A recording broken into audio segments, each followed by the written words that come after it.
الحمدللہ والصلاة والسلام علی رسول اللہ اما بعد۔ ہر جمعرات کی طرح آج کی اس نشست میں بھی آپ حضرات کے سامنے سوشل میڈیا پر پوچھے گئے سوالات کے جوابات پیش کیے جائیں گے۔ سوال نمبر 1،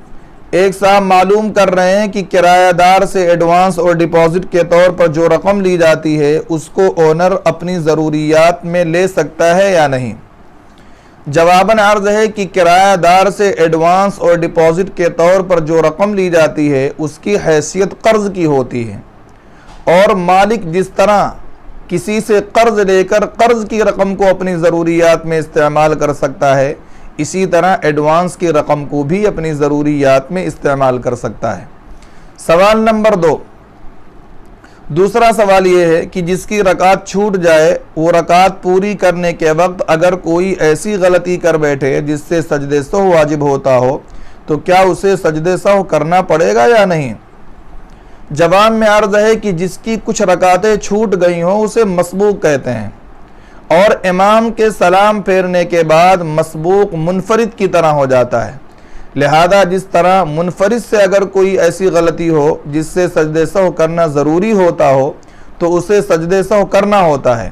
اسی طرح مسبوق سے بھی اگر کوئی ایسی غلطی ہو جائے جس سے سجدہ سہو واجب ہوتا ہو تو اسے سجدہ سہو کرنا پڑے گا، اس کے بغیر اس کی نماز نہیں ہوگی۔ سوال نمبر 3، ایک صاحب کہہ رہے ہیں کہ میں نے یوٹیوب میں سنا ہے کہ مقتدی امام کے پیچھے دونوں سجدوں کے درمیان اللہم اغفر لی ورحمنی پڑھ سکتا ہے، تو کیا میں یہ دعا دونوں سجدوں کے درمیان پڑھ سکتا ہوں؟ اس کا جواب یہ ہے کہ اگر آپ کو دونوں سجدوں کے درمیان اتنا وقت مل جاتا ہے کہ آپ یہ دعا بآسانی پڑھ سکتے ہوں تو آپ امام کے پیچھے دونوں سجدوں کے درمیان اس دعا کو پڑھ سکتے ہیں۔ سوال نمبر 4،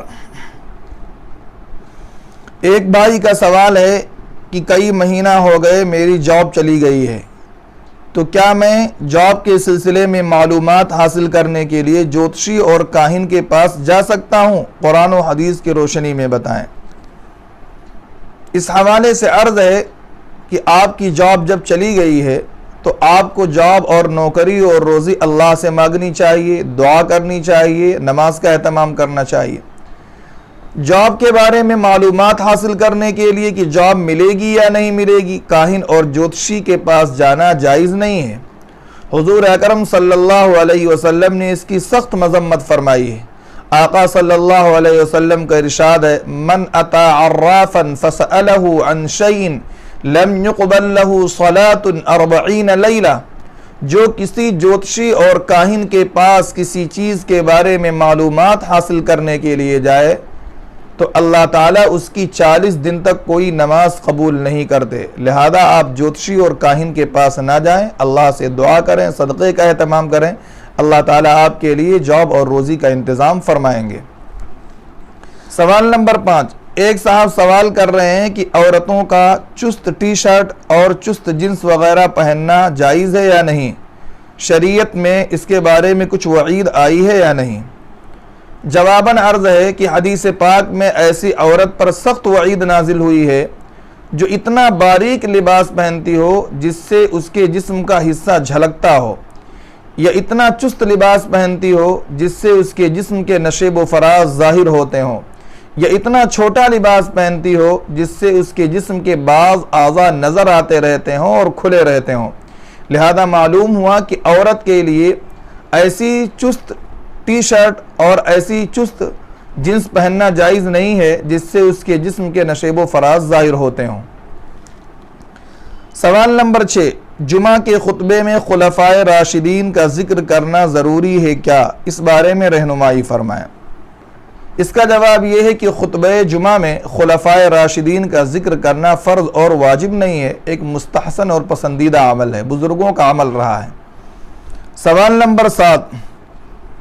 ایک بھائی معلوم کر رہے ہیں کہ عصر کے بعد جنازے کی نماز ادا کر سکتے ہیں یا نہیں؟ جواب میں عرض ہے کہ عصر کے بعد جنازے کی نماز ادا کر سکتے ہیں بشرطے کہ سورج میں زردی نہ آئی ہو۔ اگر سورج میں زردی آ گئی ہو تو ایسے وقت میں جنازے کی نماز ادا کرنا مکروہ ہے۔ سوال نمبر 8، چین والی گھڑی پہننا کیسا ہے اور ایسی گھڑی پہن کر نماز پڑھنا جائز ہے یا نہیں؟ جواب یہ ہے کہ چین والی گھڑی پہننے کی اجازت ہے اور ایسی گھڑی پہن کر نماز پڑھنا بھی درست ہے۔ سوال نمبر 9، ایک بھائی کا سوال ہے کہ یو پی وغیرہ میں 60 سالہ کے نام پر 60 سال کے لوگوں کو خواہ وہ مرد ہوں یا عورت ایک متعینہ رقم ملتی ہے حکومت کی طرف سے، تو اس رقم کا لینا صحیح ہے یا نہیں؟ اس کا جواب یہ ہے